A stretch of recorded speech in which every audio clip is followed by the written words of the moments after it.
नमस्कार, city centre show में आपका स्वागत है। मुंबई के बीकेसी से मैं हूं पूजा भारद्वाज और शो की शुरुआत कर रहे हैं चर्चा में रही आज की बड़ी खबर के साथ। देश के कई शहरों में कांग्रेस कार्यकर्ताओं और नेताओं ने ईडी के खिलाफ विरोध प्रदर्शन किया। कांग्रेस आरोप लगा रही है कि राहुल गांधी को नेशनल हेराल्ड मामले में ईडी राजनीतिक इशारों पर तंग कर रही है। ईडी दफ्तर पूछताछ के लिए जाने से पहले राहुल गांधी ने अपने सहयोगियों और कार्यकर्ताओं के साथ सत्याग्रह मार्च किया। प्रियंका भी उनके साथ दिखी। कांग्रेस ने घोषणा कर रखी थी कि वह राहुल के साथ ईडी तक मार्च करेगी। पुलिस ने इसे रोकने के लिए बैरिकेडिंग कर रखी थी। कांग्रेस कार्यकर्ता इन्हें तोड़कर आगे बढ़ते रहे।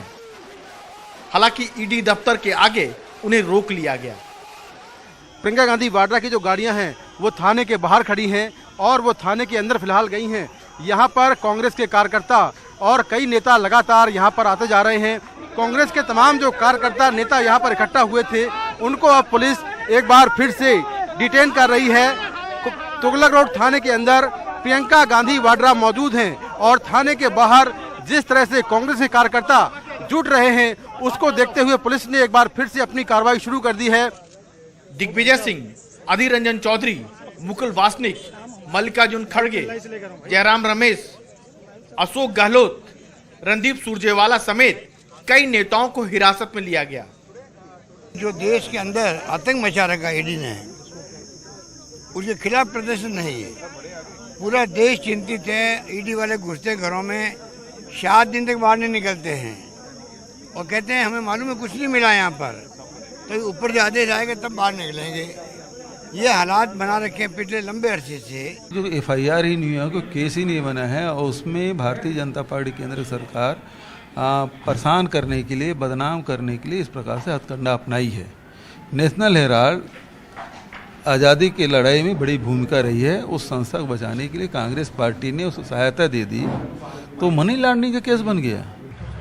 देश के दूसरे शहरों में भी कांग्रेस सड़कों पर उतरी नजर आई। बेंगलुरु, हैदराबाद, मुंबई सहित तमाम शहरों में कांग्रेस ने ईडी के खिलाफ प्रदर्शन किया। 25 शहरों में ऐसे प्रदर्शन चलते रहे। एनडीटीवी से बात करते हुए रॉबर्ट वाड्रा ने कहा, सरकार गांधी परिवार से डरी हुई है। डराने की कोशिश जितना भी करेंगे हम उतना ही और बुलंद होंगे और उठेंगे और बढ़ेंगे, एकजुट होंगे और आगे बढ़ेंगे और देश के लोगों के लिए पूरे उनके हित में काम करेंगे। हालांकि केंद्रीय मंत्री स्मृति ईरानी ने आरोप लगाया कि ये पूरी कवायद गांधी परिवार की दौलत बचाने के लिए है। आज जो गतिरोध कांग्रेस के नेता और कार्यकर्ता राहुल गांधी के बुलावे पर कर रहे हैं, मैं देश को बतलाना चाहूंगी कि ये लोकतंत्र को बचाने का प्रयास नहीं है, गांधी खानदान की 2000 करोड़ की संपत्ति को बचाने का प्रयास है। मगर ये प्रदर्शन बता रहा है कि कांग्रेस सड़क की लड़ाई लड़ने को तैयार है। सरकार पर लगातार आरोप लग रहे हैं कि वो एजेंसियों का दुरुपयोग कर रही है, लेकिन सवाल यह है कि क्या कांग्रेस इन पर दबाव बना सकेगी कि इसके दुरुपयोग से सरकार डरे। ये बात आने वाले दिन में ही पता चलेंगे। नई दिल्ली में मुकेश सिंगर के साथ Rajiv Ranjan, NDTV India.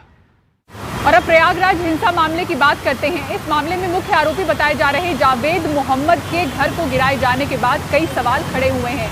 Prayagraj police ने शुक्रवार को हुई हिंसा का मास्टरमाइंड जावेद मोहम्मद को बताया है, लेकिन खुद कई सवालों से घिरी हुई है। क्या है ये सवाल? आलोक पांडे अपनी इस ग्राउंड रिपोर्ट में बता रहे हैं। हम इस वक्त प्रयागराज में हैं और मेरे पीछे जावेद मोहम्मद का घर है, जिनको पुलिस मास्टरमाइंड कह रही है, जो पिछले फ्राइडे यहाँ वायलेंस हुई उस केस में। घर तो नहीं, मलबा है ये, क्योंकि कल ये घर तोड़ दिया गया।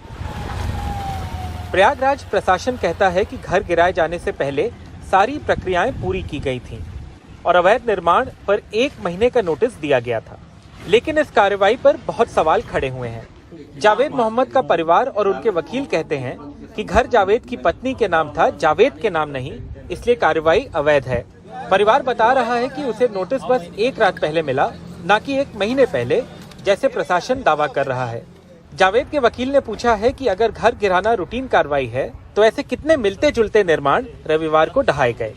हम इस वक्त प्रयागराज विकास प्राधिकरण के ऑफिसेज में हैं और ये अजय कुमार जी का दफ्तर है, ये संयुक्त सचिव हैं और इन्हीं का सिग्नेचर उन नोटिसेस पे था जो जावेद मोहम्मद को दिया गया और तथाकथित तौर पे मई से दिया जाते रहे जो नोटिस। इनसे हमने मिलने की कोशिश की, मिले ये, लेकिन इनका ये कहना है कि ये किसी सवाल का जवाब नहीं देंगे और ये मीडिया से बात करने के लिए अधिकृत नहीं है। विकास प्राधिकरण के द्वारा जो अवैध निर्माण है जावेद पंप का, इनका जो अवैध निर्माण था उसको निर्धारित प्रक्रिया का पालन करते हुए, नोटिस वगैरह की सारी कार्रवाई करते हुए ये जो अवैध निर्माण था आज उसका डेमोलिशन किया है। प्रयागराज पुलिस प्रमुख ने दावा किया है कि कम से कम 2 अवैध हथियार गिराए जाने से पहले घर से बरामद हुए और जावेद ने बीते शुक्रवार की हिंसा भड़काने के लिए व्हाट्सएप संदेशों का इस्तेमाल किया। परिवार और वकील इसका खंडन करते हैं। जब हमारा घर डिमोलिश हो रहा था उस वक्त पूरी लाइव ब्रॉडकास्ट चल रही थी, निकलती तो उस वक्त हमारी फ़ोटोज़ ना दिखाकर शायद वो लोग मीडिया वाले उस वक्त उन चीज़ों पे हाईलाइट ज़्यादा करते। ये तो मतलब सोचने वाली बात है कि अचानक से मलबे के अंदर से ये सब चीज़ें कैसे निकल रही हैं। जब घर खाली कर रहे थे तब क्या उनको ये सब चीज़ें नहीं दिख रही थी? आप उनका खुद फेसबुक अकाउंट खोलकर उनका लास्ट पोस्ट देखेंगे तो उसमें उन्होंने अमन की, चैन की अपील करी है। अगर इलाहाबाद में सुनवाई में किसी तरह का विलम्ब होगा तो हम सीधे सुप्रीम कोर्ट में मैटर को ले जाएंगे, क्योंकि सुप्रीम कोर्ट ने जहांगीरपुरी वाले मसले में तमाम डिमोलिशन की प्रक्रिया पर रोक लगाई है। दिलचस्प ये है कि शुक्रवार से पहले जावेद मोहम्मद ने जो सोशल मीडिया पोस्ट्स किए वे साफ तौर पर हिंसा ही नहीं, सड़क पर भीड़ जुटाने के भी खिलाफ थे। पुलिस ने पहले दावा किया था कि जावेद की बड़ी बेटी आफरीन फातिमा की भूमिका की भी जांच कर रहे हैं, जो जेएनयू की छात्रा हैं और सामाजिक कार्यकर्ता हैं, लेकिन अब उनका कहना है कि उनके पास कोई सबूत नहीं है। लगातार हमारी जो इन्वेस्टिगेटिव टीम है वो काम कर रही थी। सबूत मिलते ही कार्रवाई कर दी जाएगी, बिना सबूत के अभी कोई कार्रवाई नहीं होगी। पुलिस कहती है कि उसका ध्यान अब मामले की जल्दी से जांच पूरी करने पर है। प्रयागराज से नितिन गुप्ता और कैमरा पर्सन राजेश गुप्ता के साथ आलोक पांडे, एनडीटीवी इंडिया। और दिल्ली सरकार में मंत्री सत्येंद्र जैन की ईडी कस्टडी खत्म हो गई है और उन्हें 14 दिन की न्यायिक हिरासत में भेजा गया है। मंगलवार से उनकी जमानत अर्जी पर सुनवाई शुरू होगी।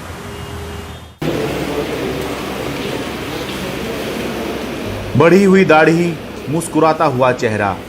13 दिन ईडी की कस्टडी में रहने के बाद अदालत पहुंचे दिल्ली सरकार के मंत्री सत्येंद्र जैन को 14 दिनों की न्यायिक हिरासत में भेज दिया गया है।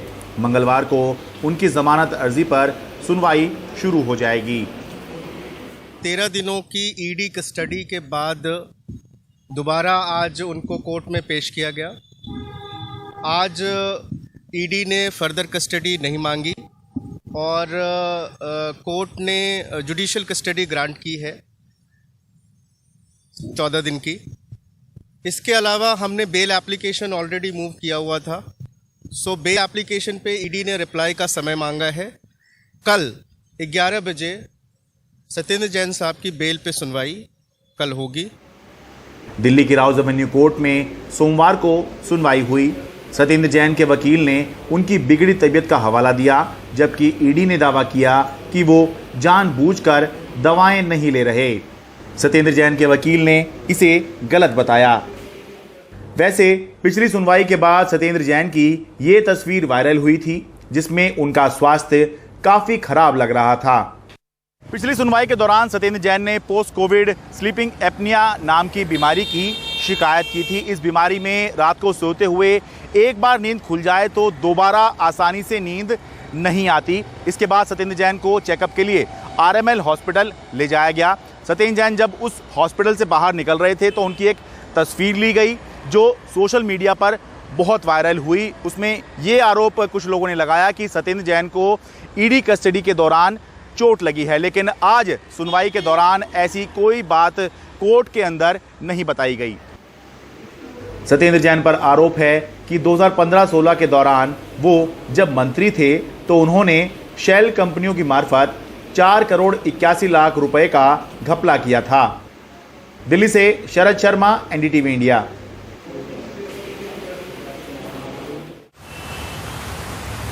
और देश में कोरोना वायरस का जो ग्राफ है एक बार फिर से उसमें तेजी दिख रही है।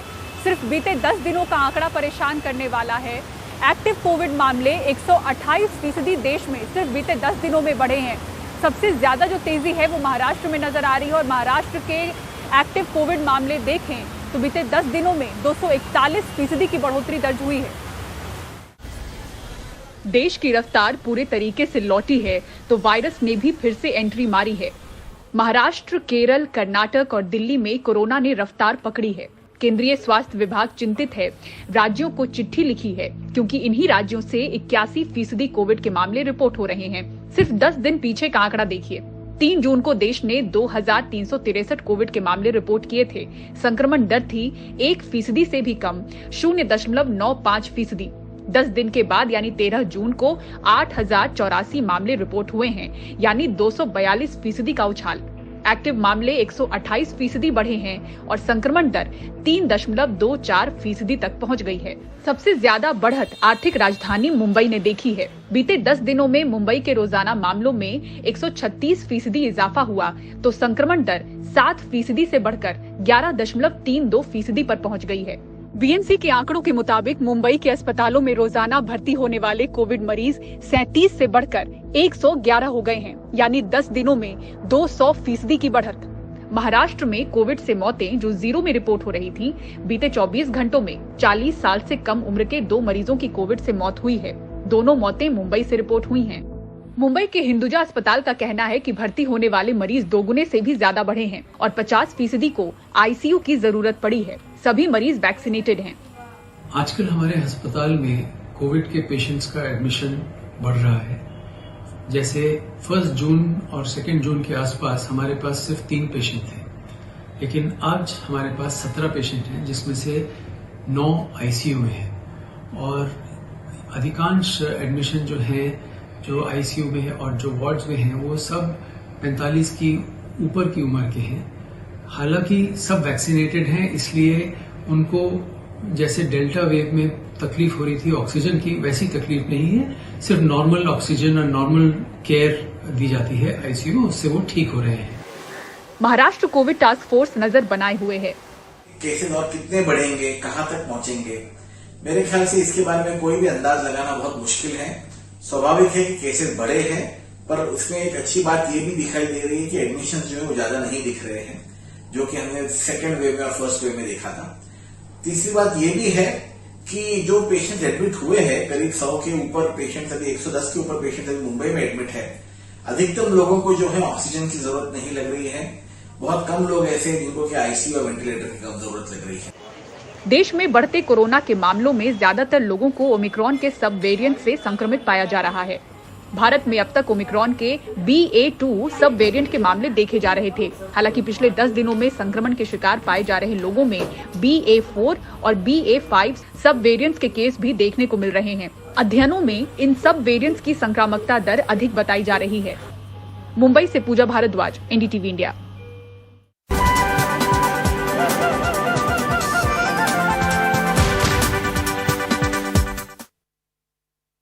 और राजधानी दिल्ली की आम आदमी पार्टी सरकार ने दिल्ली के बाजारों के नवीनीकरण और उसे सुंदर बनाने के लिए एक बड़ा कदम उठाया है।